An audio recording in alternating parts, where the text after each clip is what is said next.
Our next guest has extensively researched eclipses. Dr. Angela Speck is a former co-chair of the American Astronomical Association's task force on the total solar eclipse. She's also a professor of astrophysics and the chair of the Department of Physics and Astronomy at the University of Texas at San Antonio. It is good to have you, Angela, joining us now with your insights on today's total solar eclipse. You're certainly in the right part of the country to hopefully witness this full eclipse. So let's start with that. Are you confident that you are going to get to see one?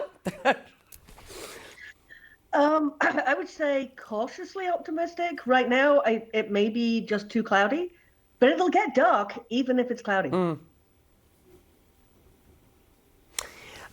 As I list your academic qualifications and your professional chairs, it makes my head sort of explode with the kind of information that you will have for us on solar eclipses. So let's start with some very basic questions. Why does this happen? Just explain the mechanics here.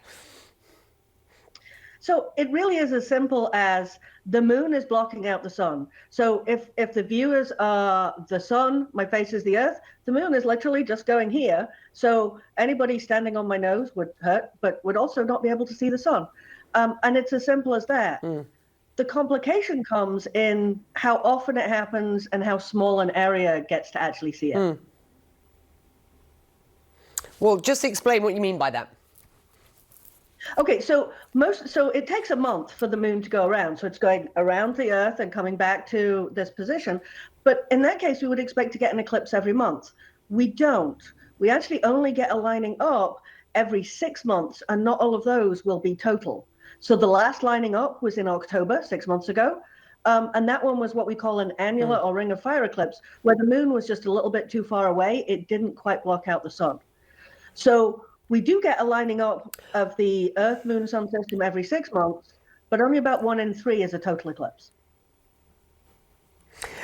Aside from this being an amazing event, what do we learn out of these solar eclipses? There is so much science going on during a solar eclipse. It's everything from understanding the sun itself, and especially its atmosphere, that we can only see during a total solar eclipse. And the sun sometimes throws things at us and can cause problems on Earth, so we really want to understand it. But it also allows us to do things like testing our models of the atmosphere, because we can't build a fake atmosphere in a lab. We can build it in a computer, but then we can test those computer models because we just switch off the sun for a few minutes, see what happens. Does it match what our models do?